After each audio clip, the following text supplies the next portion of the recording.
తగిలే రాళ్ళని పునాది చేసి ఎదగాలని, తరిమే వాళ్ళని హితులుగా తలచి ముందుకెళ్ళాలని,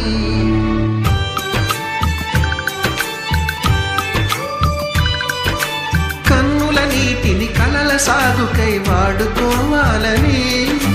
కాచే నిప్పుని ప్రమిదగా మలచి కాంతి పంచాలని, గుండెతో ధైర్యం చెప్పెను, చూపుతో మార్గం చెప్పెను, అడుగుతో గమ్యం చెప్పెను, నేనున్నానని నీకేం కాదని, నిన్నటి రాతని మార్చేస్తానని.